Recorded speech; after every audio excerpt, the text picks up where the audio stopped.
Everyone, কেমন আছো তোমরা সবাই? আশা করছি তোমরা সবাই খুব ভালো আছো। যে যেখানে ঈশ্বরকে পাই সুস্থ আছো। এসবি ক্রিয়েশন ব্লগের নতুন আরও একটি ভিডিওতে তোমাদের সবাইকে জানাই স্বাগত। আই হোপ আজকের ব্লগটাও তোমাদের খুব খুব ভালো লাগবে। আজ হলো বৃহস্পতিবার আর এখন ঘড়িতে 7:15 মতো বাজে। কালকে দুপুর থেকে না আমার যেন কি হয়েছে, পেটটা হালকা হালকা ব্যথা করছিল। সেই তো যে শুরু হয়েছে, তারপরে মাঝখানে একটু কম ছিল, তারপর সেই রাত্রি 3টার পর থেকে আবারও শুরু হয়েছে। তো তাই জন্য ঘুমটা ঠিকঠাক হয়নি, মানে 3টার আগ মতো ঘুমিয়েছি 3টার পর থেকে। তারপর আবারও সকাল সকাল উঠে পড়লাম। মানে এই পেট একটা যন্ত্রণা করছে। আর শরীরে দেখবে কোনো কিছু একটু অসুবিধা হলে তখন কোনো কিছুই যেন ভালো লাগে না। তো যাক, সকাল সকাল যেহেতু উঠে পড়েছি তাই জন্য আর শুলাম না, যে না উঠে যখন পড়েছি তো আর এখন সংসারের কাজগুলো শেষ করিনি। তো এদিকে দেখো ফার্স্টেই কতগুলো কাপড় পরেছিল। আর কালকে আবার গিয়েছিলাম ঠাকুরের আশ্রমে, কারণ কালকে তো আমাদের বড় মার জন্মদিন ছিল, ওইখানে গিয়েছিলাম। কারণ দুপুরের পর থেকে তার ব্লগ শ্যুট করিনি, কারণ দুপুর পর্যন্ত তোমাদের সাথে একটা ভিডিও শেয়ার করেছি। যদিও আমি ওই যে আশ্রমে গিয়েছিলাম এটার একটা ভিডিও ক্লিপ আমার কাছে আছে, আমি নিয়েছিলাম, ওইটা তোমাদের সাথে একটা ভিডিওতে শেয়ার করবো না হয়। তো ওই যে বড় মার জন্মদিনে কালকে কিন্তু গিয়েছিলাম, তখনও তো ভালো ছিলাম, আসলাম আমার যা কাকি শাশুড়ির সাথে গিয়েছিলাম, ভালো ছিলাম। ওই যে বললাম 3টার পর থেকে আমার আরও ওই রকমটা হয়ে গেছে। তো যাই হোক, এদিকে দেখো কতগুলো কাপড় চোপড় পড়েছে, আর বৃষ্টি হয়েছিল আর এত পরিমাণে কাদা ছিল, শাড়ির নিচ টিচ ভরে যা অবস্থা। তো শাড়িটাও তাই জন্য ধুতে দিয়ে দিলাম, আর কয়েকটা কাপড় চোপড় ঘরেরও ছিল, তো এইগুলো মানে মেশিনে দিয়ে আমি এদিকে দেখো কালকে বাসন কুসন রইলো, ওই বাসন কুসনগুলোকে কিন্তু ধুয়ে নিয়েছি। শরীর মানে ইয়ে না থাকলে ভালোও লাগে না। আর কালকে বেশি একটা বাসন ভরিনি, ওই যে 2-1টা বাসন ভরেছে, কারণ প্রসাদ খেয়েছিলাম ঠাকুরের, তো তাই জন্য আলাদা করে যে ইয়ে ভরবে ওই কোনো কিছু আর ইয়ে হয়নি। আর ভাতটা তো রয়েছে কালকের। তো এদিকে দেখো এবারে গ্যাসটা তো আমি ঢাকা দিয়ে রাখি, তোমরা জানোই। আর এদিকে যেহেতু বাসি কাজ করেছি, এবারে বেসিনের সাইড ফেটটা একটু মুছে পরিষ্কার করে দিচ্ছি। বেসিন যত ইয়ে হোক না কেন, তারপরেও দেখবে বাসন টাসন একটু মাজতে গেলে সাইড ফেট দিয়ে কিন্তু একটু জল পড়ে। তো এদিকে দেখো এবার আমি গ্যাসের ইয়ের ঢাকাটাও কিন্তু তুলে নিলাম, নিয়ে এবারে কিন্তু আমি বাসি গ্যাসটাও মুছে নেব। ঢাকায় দিয়েছিল, তারপরও তো বাসি, তো তাই জন্য আবার উপর দিয়ে কিন্তু আমি গ্যাসটা মুছে নিই। আর সামনের জায়গাটাও কিন্তু একটুখানি আমি মুছে দিই, কারণ রান্না বান্না করবো, এটা ওটা পড়বে, অনেক সময় আবার নেই এখান থেকে। তো তাই জন্য আমি কিন্তু পুরো একদম মুছে ক্লিন করে রাখি। তো এদিকে দেখো গ্যাস ট্যাস মুছে, গ্যাসের নিচটাও ভালো করে একদম মুছে নিলাম। এবারে রান্নাঘরের যে ওই যে আমার কড়া টড়া ধরার জন্য কয়েকটা ছোটো ছোটো কাপড়, তো এগুলোকে এবারে গুছিয়ে গুছিয়ে রাখছি। আরও তো কাপড় আছে, ওই সাইড দিয়ে রাখলাম। আর এটার মধ্যে হলো গিয়ে ভারী কাপড়গুলো, পাতলা কাপড়গুলো এটার মধ্যে রাখি। তো দেখো এইভাবে না গুছিয়ে রাখছি, কারণ অগোছালো হয়ে থাকলে এবার রান্নাঘর বলো আর শোয়ার ঘর বলো কোনো মানে ইয়ে দেখতেই ভালো লাগে না। আর আমি বরাবরই একটু গুছিয়ে গাছিয়ে কাজ করতে পছন্দ করি, এইটা বলতে পারো আমার মায়ের কাছ থেকে শেখা। আর কি বলো তো, আমি অনেকের বাড়িতে দেখেছি খাওয়ার পর টেবিলের মধ্যে থালা রেখে দিই, আমার এটা পর্যন্ত সহ্য হয় না। আমার মানে খাওয়ার পর সাথে সাথে আমি টেবিল থেকে থালা নিয়ে নেব, দরকার পড়লে কিছুক্ষণ পরে মাজবো, আমি বেসিনে নিয়ে রাখতে লাগবে, টেবিল আমার পরিষ্কার করে রাখতে লাগবে। আমার হলো এটা কোনো কোনো সময় সকালবেলায় তোমার দাদা দাদাকে খেতে দিয়ে আমি যখন রান্নাবান্না করি, তখন যদি মানে সেকেন্ডের জন্য যদি মিনিটের জন্য যদি মানে থালটা থাকে, না হলে আমি সাথে সাথেই না নিয়ে নিই। আমার হলো এতটা নিট অ্যান্ড ক্লিনভাবে থাকতে লাগে। তো এদিকে দেখো এবার দাঁতটাও ব্রাশ করে নেব। তো এদিকে কাপড়গুলো ধোয়া হয়ে যাক, আর এদিকে ব্রাশটা নিয়ে বাইরে বেরিয়ে পড়লাম। আর এই যে দেখো আমার হাতে লাগানো গাছগুলোর মধ্যে কি সুন্দর ফুল ফুটে আছে। প্রত্যেক দিন সকালবেলায় উঠে যখন গাছের মধ্যে এরকম ফুল দেখি, চোখটা যেন জুড়িয়ে যায়, এতটা ভালো লাগে। আর এই গাছটা এনেছিলাম আমার মামাতো বোনের বাড়ি থেকে, তো আরও 2টা জায়গা দিয়েছিল, কিন্তু এই গাছগুলো নষ্ট হয়ে গেল। তারপরে এই সাদাটাও এনেছিলাম আমাদের বাড়ি থেকে, মামিদের বাড়ি থেকে। তারপরে এই গাছটা তো দেখলে ফুল ফুটেছে। তো এদিকে দেখো এবার আমি এখন মুখটা ধুয়ে নিচ্ছি। এক ফসলা কিন্তু বৃষ্টি হয়ে গেছে, আবার জানি না কখন বৃষ্টি চলে আসবে। এখন কদিন যাবত এই চলছে, এই রোদ উঠছে এই বৃষ্টি হচ্ছে, মানে মনে হয় মানে 20 মিনিটও মানে ইয়ে থাকে না যে রোদটা থাকবে, একটু এরকমটা হয় না।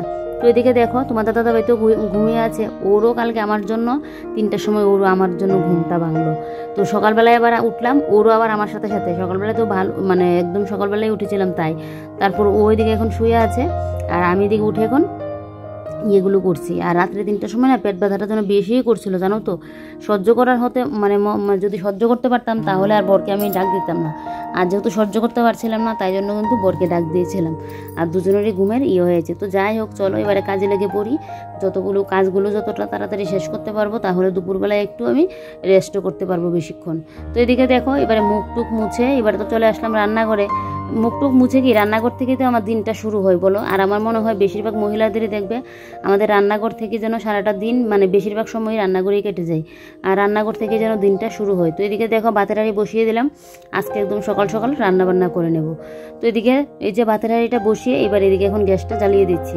আর তোমার দাদাভাই দেখি উঠলে বলে কিনা চা খাবে কিনা, তাহলে চা করে দেবো। আমি তো খাবোই না, কারণ এমনিতেই পেট ব্যথা করছে, আর এখন যদি আবার চা খায় তাহলে তার বলে লাভ নেই। সেদিন তোমার দাদাভাই ককটেল বিস্কিটগুলো নিয়ে এসেছিলো, আমিই বলেছিলাম আমার দুধ চা দিয়ে খেতে বেশ ভালো লাগে, কিন্তু এই যে পেটের সমস্যা কাল থেকে তো আর তো দুদিন যাবৎ খাচ্ছি না। আর দেখো আমার শাড়ির মধ্যে ব্লাউজ লেগে আছে, ওই যে ড্রাই করতে গিয়ে মনে হয় এরকমটা হয়েছে। তো আমার শাশুড়ি মা আমাকে দেখাচ্ছিল, আর শাশুড়ি মায়ের কিন্তু এদিকে স্নান টান করা কমপ্লিটও হয়ে গেছে, কারণ মা সকাল সকালই না একদম স্নান টান করেনি। তো এদিকে দেখো এই যে এবারে শাড়িটাকে ভালো করে একদম মেলে দিচ্ছি। আর আমার গাছের ফুলগুলো যে দেখালাম, আমার এই দরজাটার সামনেই না গাছ লাগিয়েছি, এখানেও কিন্তু 3-4খানা ফুল ফুটেছে, এগুলো তোমাদেরকে দেখাতে ভুলে গেছি। আর আমি তো ফুলের গাছ যখন কাটিং করে দিই ডালগুলো না ফেলে দিই না সহজে, কিছু কিছু ফেলে দিই, আর বেশিরভাগ আমি কিন্তু লাগিয়ে দিই। একটা কোনায় না হলে আরেকটা কোনায় নিয়ে আমি গুজে দিয়ে রাখি, যাতে এই গাছগুলোর মধ্যে তো ফুল ফুটবে। আজকে যদি একটা গাছের মধ্যে 2টা ফুল ফুটে, তো আমি যদি 2টা গাছ থাকে তাহলে 4টা-5টা এরকম করে তো ফুটবে। তো তাই জন্য কিন্তু আমি ফুলের ডালগুলো না ফেলতে চাই না। তো এদিকে দেখো কালকে এই কাপড়টা পরেই কিন্তু আশ্রমে গিয়েছিলাম। তো এই যে এবারে এই যে আরও কাপড় চোপড় রয়েছে ওইগুলো ড্রাইয়ের জন্য দিলাম, আর এইগুলো এখন মেলে দিচ্ছে। আর আমার শাশুড়ি মাও কাপড় মেলে দিচ্ছে, কারণ ওই যে এই বৃষ্টি ছিল তো তাই জন্য আর এরকমটা হয়েছে। এমনিতেও গরমকাল ঘাম হয়, তারপরও বৃষ্টির জন্য তো আর বলে লাভই নেই, নিচের পাড়গুলো যা অবস্থা হয়েছিল। তো তাই জন্য ভালো করে একটু ইয়ে করে দিয়েছি। আর ওই যে পর্দাটা খুলেছিলাম ওই পর্দাটাও কিন্তু আজকে কেচে দিয়েছি। তবে পর্দাটা এখন লাগাবো না, একদম পুজোর ঝাড়াটুড়ি দিয়ে নিই, তারপরে গিয়ে পর্দাটা লাগিয়ে নেব। এখন লাগালে আমার আবারও ঘরটা ঝাড়া দিয়ে আবারও খুলতে লাগবে, তাই জন্য এখন আর লাগাবো না। তো এদিকে দেখো বালতিটা নিয়ে চলে আসলাম ঘরে, আর এদিকে দেখো আমার শাশুড়ি মা ফুলগুলো নিয়ে আমাকে দেখাচ্ছে। আর দেখো কতগুলো ফুল না, বেশ ভালো লাগছে দেখো। আর এই ফুলটা আমার ঘরের সামনেই কিন্তু ফুটেছিল। তো এদিকে দেখো এবার আমার যেহেতু কাপড় ধোয়া হয়ে গেছে, এবার আমি ইন্ডাকশানটা এখন মুছে ভালো করে ইয়ে করে রেখে দেবো। এই যে দেখো ইন্ডাকশান বলছি কি উল্টো পাল্টো বকছি গো, মানে ইয়েটা এই ওয়াশিং মেশিনটা ভালো করে মুছে ক্লিন করে রেখে দেবো। আমি যখনই মানে এটার মধ্যে কাপড় কাচি, কাপড় কাচা হয়ে গেলে আমি কিন্তু চারিদিক ভালো করে মুছে নিয়ে তারপর ঢাকা দিয়ে রাখি, মানে রেখে দিই। কেন বলো তো, কারণ জিনিসপত্র হলো গিয়ে যত্নের উপর নির্ভরশীল। তো জিনিসপত্র যদি আমরা যত্ন করে রাখি, সেই জিনিসটাই দেখবে তোমার কিন্তু অনেকদিন যাবৎ ভালো থাকবে। তো তাই জন্য আমি না কাজ করে সাথে সাথে একদম পরিষ্কার টরিষ্কার করে একদম রেখে দিই। আর এই যে দেখো কাপড়টা লাগানোতে এখন তো আমার খুব সুবিধা হয়েছে, কারণ এখন ওই যে ময়লা টয়লা তো পড়ে না, আর আমারও মোছামাছিটা সবসময় করতে হয় না। তো এদিকে চেনটেও লাগিয়ে দিলাম। তো যাক, এদিকে কাপড় কাচার মানে কাজ কমপ্লিট হয়ে গেল। এবারে চলো রান্নাবান্নার দিকে যাই। তো এদিকে কিন্তু আমার ভাতও নামিয়ে নিলাম। আর এদিকে বরমশাইকে বললাম ও চা খাবে কিনা, ও বলছে ও নাকি চা খাবে না। তাহলে তো যাক, চা খাবে না যেহেতু, উঠে যদি জল বিস্কিট খেয়ে নেবে বেশ। আর এদিকে আমি কিন্তু ফ্রিজটা খুলে এখন বের করে নিচ্ছি যে কী রান্না করব। তবে ওই লতিটা তো কেটে ভাপ দিয়ে রেখেছি, ভাগ্যেই ভাপটা দিয়ে রাখলাম, না হলে এই লতি নষ্টই হয়ে যেত। আজকেই রান্না করতাম, আজকে যেহেতু বৃহস্পতিবার, কালকে তো আবার আমাদের নিরামিষ, তো আজকেই রান্না করতাম, কিন্তু পেটের যা সমস্যা, শুটকি মাছ তো খেতেই পারবো না। তো তার জন্য কিন্তু ইয়েটা রেখে দিয়েছি যে না থাক, মানে 2টা দিন যাক, তারপরে গিয়ে শনিবার দিনকে না হয় রান্নাটা করব। তো এদিকে কী রান্না করব ভাবছি। আচ্ছা আমার মতো কার কার তোমাদের এরকম ভাবনা আসে মাথায় যে কী রান্না করব, তো সেটা ভেবে আমি ফ্রিজ থেকে কিন্তু এই যে দেখো একটা মোচা বের করে নিয়েছি, আর একটা কী বের করে নিলাম, দাঁড়াও তোমাদেরকে দেখাচ্ছি। তো যাক, ফ্রিজটার দিকে লাগিয়ে নিলাম, নিয়ে এই যে দেখো ফ্রিজ থেকে আমি কী বের করে নিয়েছি, মোচা বের করে নিয়েছি, আর নিয়েছি পটল। তো আজকে পটল দিয়ে একটা তরকারি করব। আর এদিকে দেখো আমার করে যত বিস্কিট নিয়ে আসে, বিস্কিটের গুঁড়োগুলো না আমি কিন্তু ফেলে দিই না, বিস্কিটের গুঁড়োগুলো দিয়ে আমি কিন্তু ইয়ে করি, তোমার অনেক সময় চপ বানাতে গেলে কিন্তু এই গুঁড়োগুলো লাগে। তো তাই জন্য এগুলো না আমি ফেলে কিন্তু দিই না, সবসময় জমিয়েই রেখে দিই। তো এদিকে ওই যে ককটিসের প্যাকেটটা এনেছিল, এটা এখন কোটোর মধ্যে নিয়ে নিচ্ছি, কারণ তোমার দাদাভাই উঠে বিস্কিট খেয়েছে, আমিও বিস্কিট খেয়েছি। তো কোটোর বিস্কিট এখন তো শেষ হয়েছে, তো তাই জন্য এখন ইয়ে করে নিচ্ছি, এই প্যাকেটটা এখন ঢেলে নিচ্ছি। আর আমার না এই বিস্কিটটা এত পছন্দের, কি বলবো, আমার দুধ চা হলে আর এই বিস্কিটগুলো একসাথে 4-5টা খেয়ে নিতে পারবো, আমার এতটা ভালো লাগে। তো যাক, এবারে ককটিসটা কিন্তু নিয়ে নিচ্ছি। আর তোমাদের দাদাভাইকে তখন আমি কী যেন বলছিলাম, মানে ঠিকঠাক খেয়ালও নেই কী যেন বলছিলাম। আর আমি যে ভিডিওতে ভয়েস দিচ্ছি, তোমরা হয়তো আমার ওই যে মানে বাজনার শব্দ পাচ্ছ, কারণ আমাদের পাশের বাড়িতে না বিয়ে হচ্ছে, পাশের বাড়ি বললে ভুল, আর একটুখানি মানে আরও ভাবতে পারো 2টা, মানে আমাদের বাড়ির সামনেটাই এই মানে বিয়ের বাজনা শোনা যাচ্ছে। জানি না তোমরা মানে শুনতে পাচ্ছ কি না, তারপরও আমাকে বয়সটা দিতে হচ্ছে, কারণ যেহেতু আমি সন্ধ্যাবেলা এডিটিং মানে আপলোডে বসিয়ে দিই। তো এখন যদি আমি না এডিটিং করি, আমার সন্ধ্যাবেলা অনেকটা চাপ পড়ে যাবে, তাই। তো এদিকে দেখো এক পাশে ফ্রিজে দুধটা ফ্রিজে বলছি, এক পাশে ফ্রিজ থেকে বের করে দুধটা চালে বসিয়ে দিলাম। এই দুধটা দিয়ে ভাবছি কিছু একটা করব, কারণ এই পেটের সমস্যার জন্য দুধ আর খাওয়া হচ্ছে না। আর এদিকে দেখো এই যে এখন আলুটা ভাজি করে নিয়েছি, আর একসাথে একবারে ফোড়নটা দিয়ে দিয়েছিলাম। এবারে পটলটাও দিয়ে দিলাম, পটলটা দিয়ে ভালো করে এই যে দেখো নাড়াচাড়া কিন্তু দিয়ে নিচ্ছি। আর এদিকে ওইটা দিয়ে জল পড়ছে, আমার জন্য খেয়ালই নি, তো এদিকে এটা করে রাখলাম।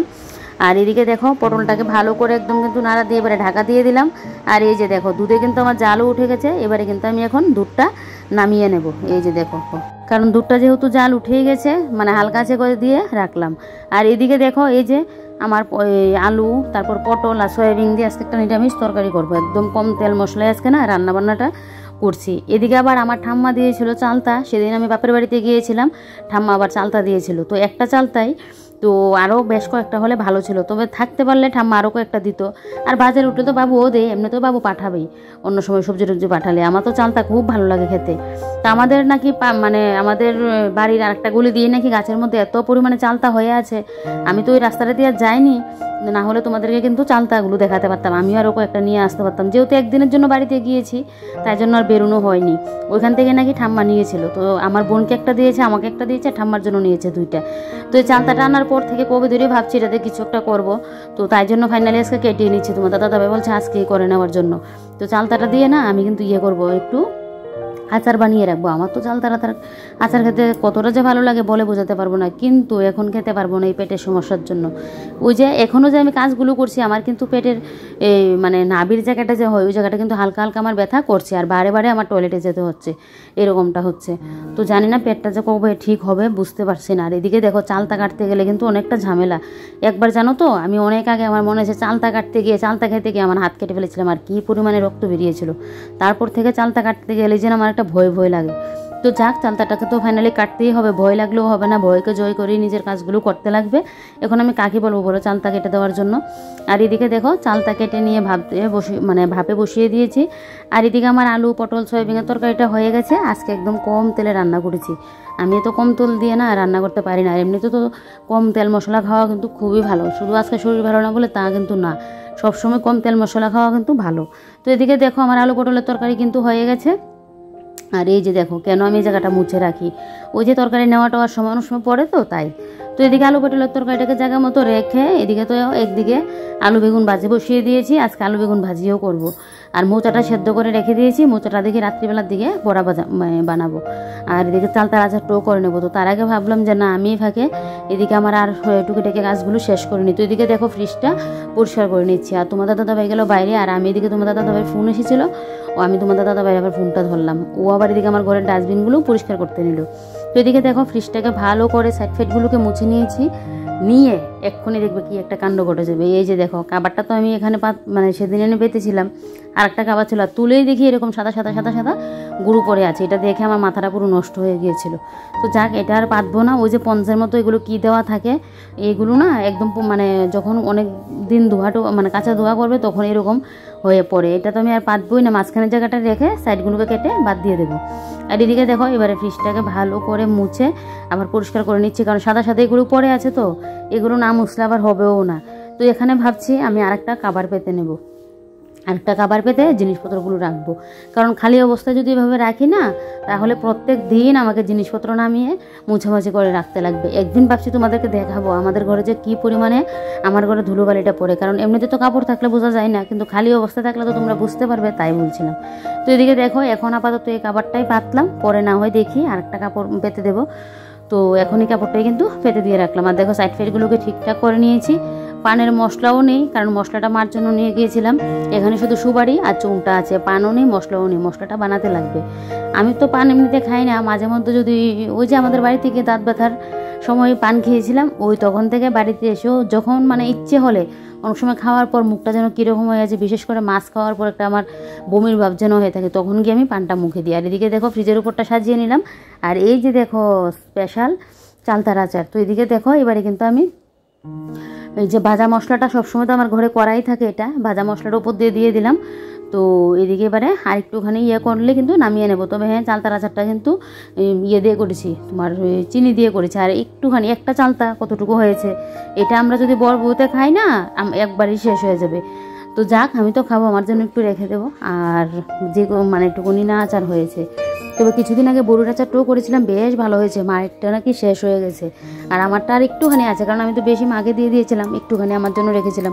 আর করিয়েছি কমিয়ে করে, তো তার জন্য কমই করা হয়েছে। আরও কিছুটা আছে, তো ভাবছি আরেকদিন আচারটা করবো। বেশ মানে টেস্ট হয়েছিল। আমার মাও না আচার খুব টেস্ট করে করতে পারতো, আর আচারের ইয়েটা আমি আমার মায়ের কাছ থেকে শিখলাম। মানে মায়ের ইয়েটাই মানে আমারও জন্য, আমারও আচার করলে খুব টেস্ট হয় আমি যখন আচার বানাই। তো এদিকে দেখো, এবারে ইন্ডাকশানটাও মুছে নিলাম, এদিকে সাইড ফেটগুলো মুছে নিয়েছি, নিয়ে এদিকে দেখো এবারে গ্লাস রাখার র্যাকটাকে মুছে দিচ্ছি। তো এদিকে ভালো করে এই যে উপরের জায়গাটা মুছে দিচ্ছি। বিশ্বাস করবে না, এই গ্লাস রাখার এটার মধ্যেও মাকড়সা চলে আসে ঘর বানানোর জন্য। তাহলে বুঝো কোন দিন না আমাদের ঘর থেকে বের করে দেয়, যে না তোরা ঘর থেকে বেরো, আমি এদিকে ঘর বানিয়ে থাকবো, এরকমটা যেন কোন দিন বলে, আমি সেটাই মানে ভাবি। তো এদিকে দেখো গ্লাস রাখার ট্রেটাকে মুছে ওইটাকে তো ফিল্টারের উপরে রেখে দিয়েছি, এবারে এই সাইডগুলোকে মুছে পরিষ্কার করে দিচ্ছি। তবে হ্যাঁ, সিলিন্ডারটাকে একটু এগিয়ে ওই ভেতরটা একটু মুছে দেবো, এটা তো আর সবসময় মোছা হয় না, তার জন্য। তো সিলিন্ডারটা তো সেদিন লাগিয়েছিলাম, আজকে মনে হয়ে যাবে 5-6 দিনের মতো। তো আর 5-6 দিন হবে কিনা আমার ঠিকঠাক খেয়াল নেই। তো 5-6 দিনের মতো, এটাতে এবার ডায়েরিতে লিখতেও ভুলে গেছি। ডায়েরিতে লেখা থাকলে না একটা হিসাব থাকে।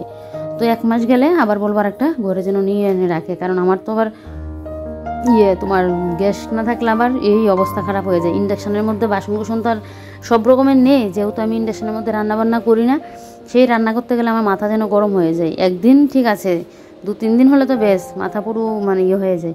তো এদিকে দেখো রান্নাবান্না যেহেতু কমপ্লিট, আগে কিন্তু একচুট বাসন ধুয়ে নিয়েছি, এখনও কিন্তু আবার দেখো কড়াটরা এগুলো পড়লো। তো এদিকে কড়াটরা মাজবো, তার আগে ভাবলাম কি একটু না খাওয়া দাওয়াটাও করে নিই। তো এদিকে দেখো আগে গ্যাস ট্যাস মুছে ভালো করে একদম কিন্তু পরিষ্কার করে নিচ্ছি। তো এদিকে এবারে মানে বুঝে উঠতে পারছি না যে কী করবো, না আগে ঘরটাই ঝাড় দিয়ে নিই, কারণ এদিকে বাসনও পড়ে আছে, এদিকে খাওয়া দাওয়াও করতে লাগবে, আর এদিকে তোমাদের দাদা ভাই আবার ওষুধটাও বলছিল খেয়ে নিতে। তো এদিকে খাওয়া দাওয়ার পর ওষুধটাও খেয়ে নেব, মানে বারবার যে আমাকে টয়লেটে যেতে হচ্ছে ওইটা যেন আমার আর না হয়, আর পেট ব্যথাটা যেন কমে। তো তার আগে খেতে তো লাগবে বলো, তো খাবো। তার আগে আবার ওই যে পাখাটার দিকে তাকিয়ে দেখছি পাখাটার মধ্যেও কী অবস্থা হয়ে আছে। আর বেশি যদি একদম নোংরা হয়ে যায় না, সেটা আমার দ্বারা আর হবে না, আমার বরকে বলতে লাগবে। আর বরকে যদি বলি আজকে না কালকে, ওর সময় হবে না, মানে কালকে পরশু মঙ্গলবার দিন কোনো দিন দোকানে চলে যায়, এই করে দেখবে আমার পাখা আমাকে পরিষ্কার করতে লাগবে, অনেকটা সময় লাগে। তার জন্য আমি একটু একটু হলেই পরিষ্কার করে নিই, যাতে আমার কোনো কষ্ট না হয়। তো এদিকে দেখো এবারে পাখাটাকে ভালো করে কিন্তু মুছে করে দিচ্ছি, যাতে পাখার মধ্যে না হয়। আর রান্না করতো, তাই জন্য তেল চিটেটা এসে পাখা চালানো থাকলে অনেক সময় কিন্তু এসে পড়ে, অনেক সময় কি পাখা চালানো থাকলে তো আসবেই। তো যাক, এদিকে পাখা তো মুছে নিয়েছি, টুলগুলোকে জায়গা মতো রেখেও দিয়েছি। এবারে আমি বসবো খাওয়া দাওয়া করতে, কারণ না হলে আমার ওষুধ আর খাওয়া হবে না, আর আমার কষ্ট আমাকে করতেই লাগবে। তো চলো এবারে খাওয়া দাওয়াটা কমপ্লিট করি, আর আজকের ব্লগটা এখানে শেষ করছি। তোমরা সবাই ভালো থেকো, সুস্থ থেকো, সাবধানে থেকো। তবে হ্যাঁ, এরপর থেকে আমি কিন্তু আরেকটা ভিডিও শুরু করে দেবো। তো চলো তোমরা সবাই বাই বাই, তোমরা সবাই ভালো থেকো, বাই বাই।